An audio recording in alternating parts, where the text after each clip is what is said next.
Hanuman Jayanti 1 April की 2 April? खरा दिवस कोणता? हनुमान जयंती नेमकी कोणत्या दिवशी साजरी करावी? काय करावे, काय टाळावे, कोणते उपाय करावे? 90% लोक चूक करतायत. नेमकी तारीख कोणती? 1 की 2 एप्रिल? मोठी चूक टाळा. नमस्कार मित्रांनो, श्री स्वामी समर्थ. जय श्रीराम, जय हनुमान.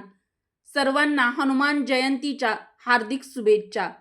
आजचा दिवस तुम्हाला खूप छान, सुखाचा, आनंदाचा जाओ हीच मारुतीरायाच्या चरणी प्रार्थना करून आजच्या या आपल्या नवीन व्हिडिओला सुरुवात करूया.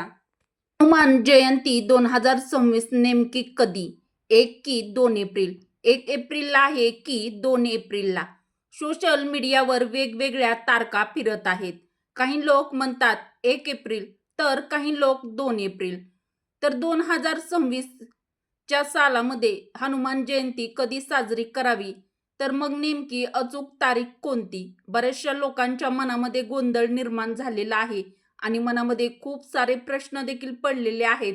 तर हनुमान जयंती 2026 नेमकी कधी साजरी करावी? हनुमान जयंती 2026 मित्रांनो, हा दिवस आपण महाबली हनुमान यांचा जन्मदिवस म्हणून साजरा करतो.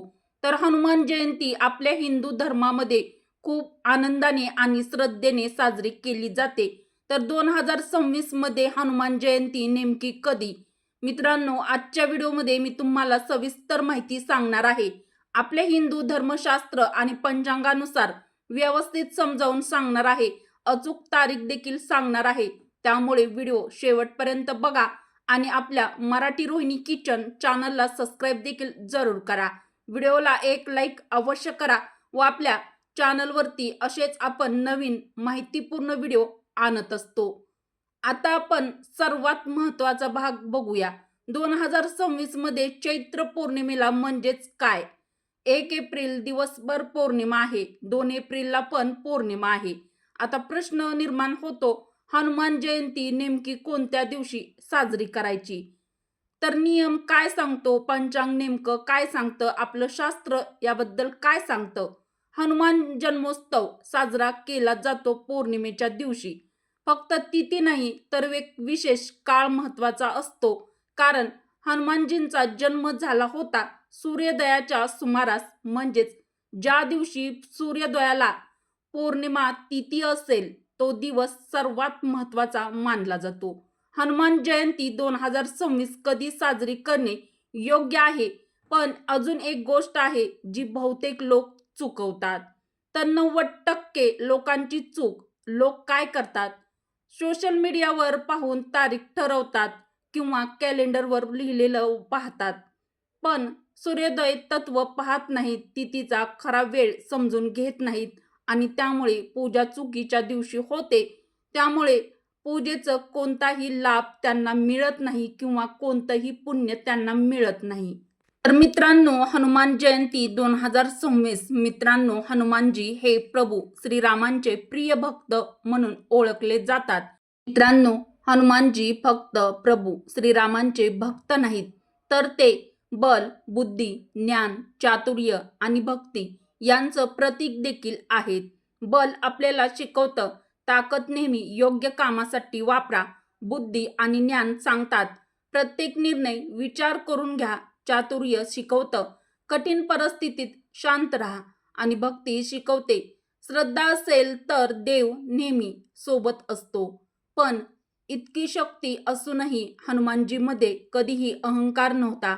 म्हणूनच ते आपल्याला शिकवतात, यश मिळालं तरी नम्र राहा आणि इतरांची सेवा करा. जय बजरंगबली कमेंट बॉक्समध्ये मित्रांनो नक्की लिहा. पण यात एक अशी गोष्ट लपलेली आहे जी 90% लोकांना माहीतच नाही. जर तुम्ही चुकीच्या दिवशी पूजा केली तर त्याचं पूर्ण पुण्य तुम्हाला मिळणार नाही, असं आपलं हिंदू धर्मशास्त्र सांगतं. मग खरं काय आहे? आज आपण सर्व शंका दूर करू, पण शेवटी एक असा खुलासा होईल जो ऐकून तुम्हाला धक्का बसेल. हनुमान जयंती 2026 जवळ आलेली आहे. तर हनुमान जयंती आपण खूप आनंदाने, जल्लोषाने साजरी करत असतो. आपल्या हिंदू धर्मामध्ये हनुमान जयंतीचं एक विशेष महत्त्व आहे. ज्योतिषशास्त्रानुसार देखील आणि आपल्या हिंदू धर्मशास्त्रानुसार देखील हनुमान जयंतीच्या दिवशी केलेलं काही उपाय सेवा अत्यंत फलदायी ठरत असतात. याचं फळ आपल्याला दुपटीने मिळत असतं. त्यामुळे या दिवशी आपण कोणतीही सेवा, पूजा, उपवास किंवा प्रभावी उपाय करत असतो, जेणेकरून महाबली हनुमान यांची कृपादृष्टी आपल्यावरती राहील आणि त्यांचा कृपा आशीर्वाद आपल्याला वर्षभर मिळेल. यासाठी काही प्रभावी सेवा करत असतो.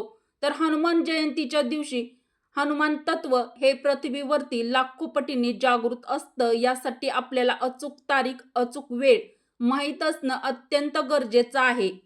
दरवर्षी हनुमान जयंतीला हा गोंधळ का होतो? कारण आपण इंग्रजी कॅलेंडर पाहतो, पण सण साजरे होतात हिंदू पंचांगानुसार. साजरी केली जाते. तर हनुमान जयंती 2026 चैत्र महिन्याच्या पौर्णिमेला आता इथेच खेळ सुरू होतो. पौर्णिमा म्हणजे काय? ती पूर्ण दिवस नसते, एक तिथी असते. आपण ती तिथी कधीही सुरू होऊ शकते, कधीही संपू शकते.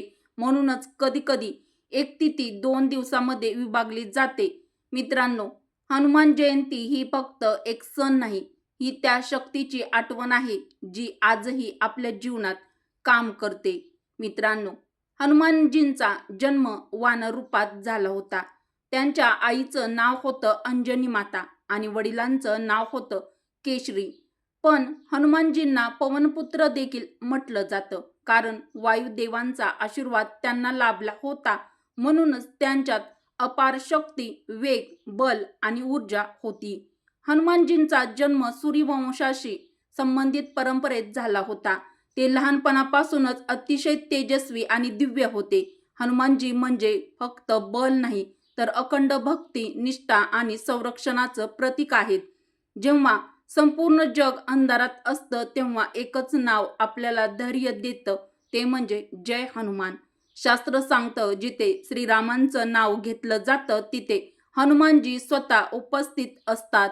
म्हणूनच हनुमान जयंतीच्या दिवशी केलेली पूजा ही 1000 पटीने फलदायी मानली जाते.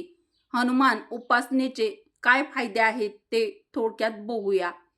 जर तुम्ही मनापासून हनुमानजींची उपासना केली तर आयुष्यात काय बदल होतो? तर भीती संपते. रात्रीची भीती, मनातील असुरक्षितता हळूहळू नाहीशी होते. वाईट शक्तीपासून संरक्षण मिळतं. नकारात्मक ऊर्जा, वाईट नजर यापासून हनुमानजी वाचवतात. अडथळे दूर होतात. कामात अडचणी, अडथळे हळूहळू मार्ग मोकळा होतो. मनाला स्थैर्य मिळतं. चिंता, ताण कमी होतो. देवाची कृपा मिळते. हनुमानजी प्रसन्न झाले तर श्रीरामाची कृपा मिळते. हनुमान जयंतीचे 5 प्रभावी उपाय बघूया. पण हनुमान जयंतीच्या दिवशी काही विशेष उपाय केले तर परिणाम अनेक पटीने वाढतो. तर सकाळी लवकर उठून आपल्याला ब्रह्ममुहूर्तावरती उठून स्नान करून पूजा करा. ब्रह्ममुहूर्तात उठून हनुमानजींचं नाव घेतलं तर दिवस शुभ होतो. हनुमान चालीसा 7 वेळा वाचा. हे खूप शक्तिशाली आहे. मनातील नकारात्मक विचार साफ होतात. 3. गूळ आणि चण्याचा नैवेद्य द्या. हनुमानजींचा आवडता नैवेद्य आहे, त्यामुळे तो हनुमानजींना अर्पण करा. लवकर कृपा मिळते. लाल फूल आणि सिंदूर हनुमानजींना अर्पण करा. हे शक्तीचं प्रतीक आहे. यामुळे संकटे दूर होतात. एखाद्या गरजू व्यक्तीला अन्नदान करा. हा सर्वात मोठं पुण्य आणि दान आहे. याचं फळ दुपटीने मिळतं. चला आता आपण आपल्या मेन टॉपिककडे वळूया. तर आपला विषय होता की हनुमान जयंती नेमकी कधी साजरी करावी? 1 एप्रिल की 2 एप्रिल? नेमकी अचूक तारीख कोणती? दोन्ही दिवस सूर्योदयाला पौर्णिमा आहे.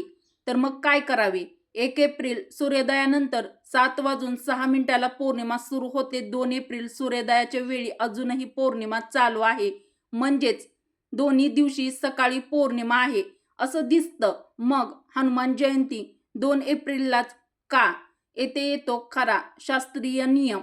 खूप महत्वाचा आहे. जर तिथी 2 दिवसांना स्पर्श करत असेल, म्हणजेच पौर्णिमा तिथी, तर ज्या दिवशी सूर्योदयाला पूर्ण तिथी चालू आहे तो दिवस घेतला जातो. अर्थात याचा अर्थ काय? 1 एप्रिल सूर्योदयाच्या वेळी अजून पौर्णिमा नाही, तर पौर्णिमा सुरू आहे 7:06 नंतर, म्हणजेच हा अपूर्ण दिवस मानला जातो. 2 एप्रिल सूर्योदयाच्या वेळी आधीपासूनच पौर्णिमा चालू आहे, म्हणजेच हा पूर्ण शुद्ध दिवस दिवस आहे. म्हणूनच हनुमान जयंती 2 एप्रिल 2026. तुमच्या मनात प्रश्न येईल, दोन्ही दिवशी सकाळी पौर्णिमा दिसते, मग 1 एप्रिल का नाही? मित्रांनो, 1 एप्रिलला सूर्योदयाच्या वेळी पौर्णिमा नसते, तर ती नंतर 7:06 सुरू होते. पण 2 एप्रिलला सूर्योदयाच्या वेळी आधीपासूनच पौर्णिमा चालू असते आणि शास्त्र सांगतं, ज्या दिवशी सूर्योदयाला तिथी पूर्णपणे चालू असते तोच दिवस सणासाठी योग्य मानला जातो. म्हणूनच हनुमान जयंती 2 एप्रिललाच साजरी करायची आहे. तर एक गुप्त गोष्ट चला जाणून घेऊया. एक गोष्ट कमी लोकांना माहीत आहे. जर तुम्ही हनुमान जयंतीच्या दिवशी मनापासून राम म्हणजे श्रीरामांचं नाव घेतलं तर हनुमानजी इतके प्रसन्न होतात की तुमच्या आयुष्यातील सर्व संकटे दूर करतात. मित्रांनो, हनुमानजींना मोठ्या पूजा लागत नाहीत. त्यांना लागतं खरं मन, खरं अंतःकरण, निर्मळ भाव, श्रद्धा आणि विश्वास. जर तुमच्या मनात भक्ती असेल तर हनुमानजी तुमच्या सोबतच आहेत. जय बजरंगबली नक्की लिहा. मित्रांनो, व्हिडिओ कसा वाटला ते देखील कमेंट करून नक्की कळवा. व्हिडिओला एक लाईक अवश्य करा व आपल्या चॅनलला सबस्क्राईब जरूर करा व कमेंट बॉक्समध्ये जय हनुमान किंवा जय श्रीराम नक्की लिहा. उपयुक्त व्हिडिओ तुमच्या मित्र परिवारासोबत, बहिणींसोबत जास्तीत जास्त शेअर देखील नक्की करा. व्हिडिओ शेवटपर्यंत पाहिल्याबद्दल तुम्हा सर्वांचे मनापासून धन्यवाद. श्री स्वामी समर्थ. जय श्रीराम, जय हनुमान, जय माता लक्ष्मी, जय श्रीकृष्ण.